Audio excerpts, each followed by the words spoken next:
Bonjour à tous, en direct de Ranana. Une fois de plus, on va découvrir la ville, on va découvrir la culture dans la ville. On est au Café Papa et on a mangé pratiquement tous les croissants, donc on va bientôt s'arrêter.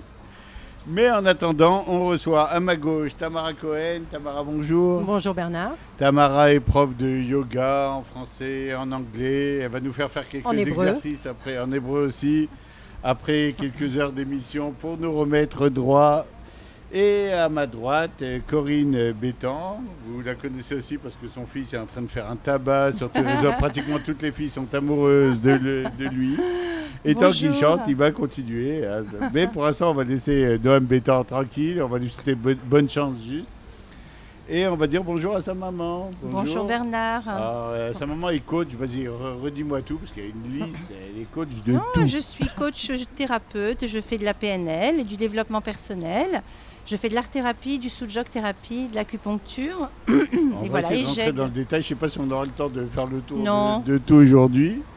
Mais pour te laisser un peu de place pour nous raconter tout ça, je vais commencer par Tamara. Alors Tamara, il y a plein de gens qui ont envie de faire du yoga aujourd'hui. Pourquoi? Pourquoi est-ce que les gens ont envie de Dit-il faire en du essayant de yoga? se gratter l'oreille sans réussir. Oui. Parce que le yoga offre quelque chose qui dépasse la dimension physique de l'exercice et de la pratique donc physique. C'est un exercice qui est un exercice d'union entre les respirations, le corps et l'esprit. Et les gens ont de plus en plus ce besoin de se reconnecter à eux-mêmes. Et c'est particulièrement vrai d'ailleurs pour les gens qui font leur alia et qui quelquefois peuvent se sentir un peu, on en parlait juste avant l'émission, déstabilisés. Alors, toi, tu vas les aider à retrouver une certaine stabilité. Mais il y a plein de trucs, effectivement, dans la Alia. Il y a du stress, il y a trop de questions, trop d'inconnus. Ils viennent rechercher aussi une espèce de paix comme ça, d'équilibre, en disant allez, il faut que j'arrive à vider ça et avoir des petits espaces de tranquillité. Absolument. Absolument, ils viennent chercher ça. Et bien souvent, lorsqu'ils arrivent ici, moi, lorsque j'ai commencé à enseigner le yoga ici, c'était il y a un peu plus de 8 ans. Enfin, il y a 8 ans, et les francophones ne connaissaient pas, ils n'avaient jamais eu accès. Et quand on arrive en Israël, qu'on n'a jamais fait de yoga auparavant, et qu'on sait que c'est quelque chose dont l'enseignement est basé sur beaucoup de... c'est un enseignement qui est très verbal. Alors pour eux, découvrir un cours de yoga en hébreu, c'était quasiment inaccessible. Et donc je suis très heureuse parce que en venant chez moi, ils ont découvert quelque chose qui à la fois a pu leur faire du bien, parce que comme on disait effectivement, ça permet de se recentrer, de se reconnecter à soi, de se renforcer et de lâcher prise. Et en même temps, ça leur a donné la possibilité de découvrir quelque chose que les Israéliens pratiquent énormément. Les Israéliens adorent le yoga. Et donc c'est une façon de se connecter à la vie, à la culture israélienne. De leur voyage, du fait qu'ils ont voyagé en Asie Absolument. du Sud-Est et tout. Ils C'est vrai. sont tous revenus avec C'est plein vrai. d'envie de faire du C'est yoga vrai. et de se reconnecter. On revient tout de suite vers toi. On va passer à Corinne, de l'autre côté. Corinne, toi aussi, tu veux calmer les gens, les aider un peu à se reconnecter, à se retrouver. Pourquoi il y a besoin de toutes ces formes de thérapie et d'aide? Qu'est-ce qui stresse les gens aujourd'hui? Alors les thérapies que je pratique et avec lesquelles je fais le maximum pour aider les personnes, ce sont des thérapies brèves qui en fait aident les personnes à se reconnecter à elles-mêmes, et on est en ça assez proche avec Tamara. En fait, on va chercher à reconnecter les gens avec eux-mêmes, très souvent à un niveau inconscient, parce que très souvent à cause de notre éducation, des habitudes, des comportements, on nous a fait passer des messages qu'on a gardés depuis notre jeune enfance et qui parfois sont ancrés très profondément et qui sont des messages et des émotions parfois, pour certaines personnes, négatives. Et on va, au travers de la PNL, au travers du développement personnel, et au travers de l'art-thérapie, avoir une approche très souvent inconsciente, et on va aller chercher au niveau de l'inconscient pour ramener dans le conscient et nous permettre de vivre dans le moment présent et de développer nos capacités ici et maintenant pour pouvoir profiter d'un équilibre et retrouver un équilibre personnel. Alors qu'est-ce qui se passe aujourd'hui en 2018 qui fait que toutes ces choses-là, même le yoga, dont on se moquait un peu avant, je me rappelle même des bandes dessinées d'il y a 20, 30 ans, quand on parlait de yoga, c'était des espèces de fous qui font des formes, qui se mettent sur un pied, qui font de l'oiseau, et qui font qu'aujourd'hui, en vrai, plus du tout. On se moque plus, et on commence à prendre ça très au sérieux, et à comprendre que oui, on a envie que quelqu'un nous prenne en main, nous conseille, nous aide, et nous aide à nous connecter, alors qu'à une époque, c'était... Qu'est-ce qui fait que c'est aussi actuel?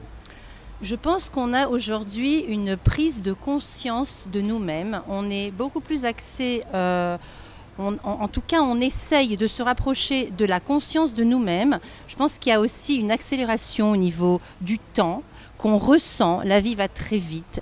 On vit à 100 000 à l'heure et parfois on se sent complètement dépassé par rapport à tout ce qui peut se passer à l'intérieur de nous-mêmes. Et on a besoin à un certain moment de se reconnecter à nous-mêmes et de retrouver cette tranquillité intérieure, cet équilibre et cette harmonie. Et les thérapies brèves et le yoga nous permettent de reprendre contact avec nous-mêmes et de retrouver son propre équilibre. Et je pense que les gens, aujourd'hui, c'est une demande dont les gens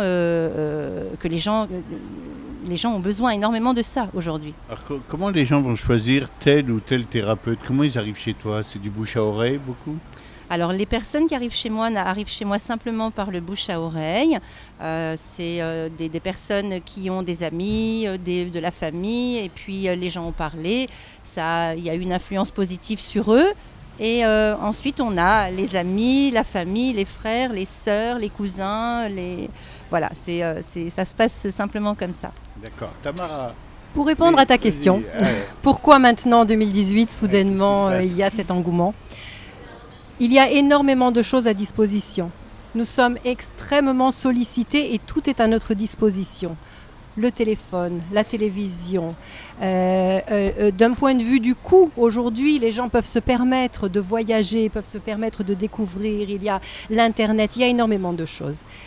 Or, à force de se disperser, à force de trouver notre équilibre dans cette hyperactivité, on perd la connexion à nous-mêmes.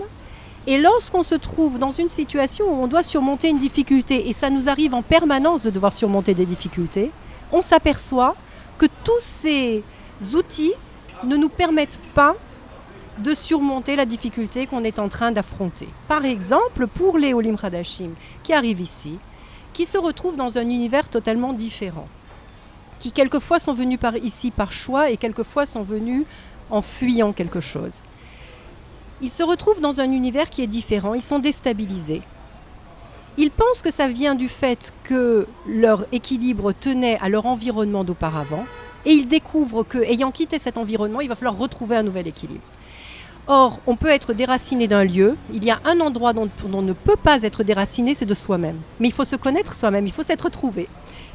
Donc voilà, les gens ont besoin de retrouver des ressources à l'intérieur d'eux-mêmes. Comment tu aides les gens qui vont dire « moi je ferais bien du yoga, mais je suis un peu forte, je ne suis pas très souple » à passer cet obstacle psychologique en disant « allez, il faut commencer, si tu ne te lances pas ». Comment tu fais ça? D'abord, j'ai plusieurs niveaux de cours et plusieurs types de cours. Je fais du yoga thérapeutique, je donne des cours de yoga plus avancés, de fondation du yoga. Donc la première chose que je fais, c'est que j'essaye de les orienter dans le bon cours. Avec beaucoup de patience et d'amour et de bienveillance, c'est le mot très à la mode en France, si j'ai bien compris. Tu les envoies chez Corinne d'abord, Voilà. tu dis hey, tu me les remets droits, comme ça je les prends au yoga. Mais je pense qu'on fait des choses tout à fait complémentaires Oui. et c'est très important. D'une part de savoir que l'un n'empêche pas l'autre, au contraire, et d'autre part de savoir que chacun a le choix. Il y a des gens qui comprennent le langage du corps et qui s'y identifient mieux, des gens qui comprennent mieux le langage du mental, et il y a des gens qui justement comprennent que parce qu'ils sont plus cérébraux, ont besoin de toucher au corps, ou parce qu'ils sont moins, ont besoin, voilà. De toute façon, on touche tous, on essaye tous d'arriver au cœur. Très impressionnant. Hein. Comment on arrive à passer... Il y avait l'obstacle physique dont j'ai parlé, il y a aussi un obstacle psychologique. Si j'ai besoin d'aller vers quelqu'un, un coach et tout, c'est que j'arrive pas à m'en sortir tout seul. Les gens aiment bien s'en sortir tout seul. Ouais, j'ai fait l'effort, on voit ça aujourd'hui beaucoup avec les régimes, les gens qui prennent des coachs et d'autres qui disent ça va, je vais travailler mentalement et puis je vais me préparer et puis qui n'y arrivent pas tellement. comment on arrive à faire passer le message que c'est pas grave de se faire aider. Au contraire, c'est même bien, c'est mature, c'est intelligent. Je pense que c'est une démarche très intelligente d'arriver et de se dire ok, j'ai besoin peut-être d'un déclic. En fait, tout simplement pour comprendre, pour se reconnecter à soi-même, pour comprendre en fait mon métier et de faire en sorte que la personne qui vient se reconnecte à elle-même et comprenne la potentialité qu'elle a elle à l'intérieur d'elle-même. Je vais simplement moi être un outil qui va permettre à la personne en face de moi de se reconnecter et de comprendre que toute la potentialité et toutes les forces et tout le savoir est à l'intérieur d'elle-même.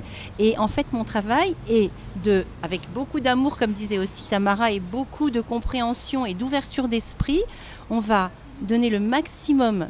donner le maximum de moi-même pour que cette personne comprenne que tous les outils sont là. Je vais simplement réveiller en elle ce qui existe et qui est juste endormi. C'est tout. Et une fois que la personne a pris conscience de ça, alors elle est capable de faire bien plus que ce qu'elle ne pense être capable de faire. Tamara et Corinne qui auraient réveillé la belle au bois dormant elle-même et qui l'auraient fait ressortir. En tout cas, on a très envie d'aller chez vous deux. Et vous nous avez convaincus, en tout cas ici au studio. Même Bénichou qui s'endort là-bas, il va venir. Merci d'avoir été avec nous. Merci à toi Bernard de nous avoir reçus. C'était super. Et n'hésitez pas, si vous sentez que vous n'êtes pas tout à fait connecté à vous-même, hop, 2 adresses ici. Tamara Cohen et Corinne Bétan qui font un travail extraordinaire sur Ranana. À très bientôt. À très bientôt, Merci beaucoup, à bientôt. Au revoir.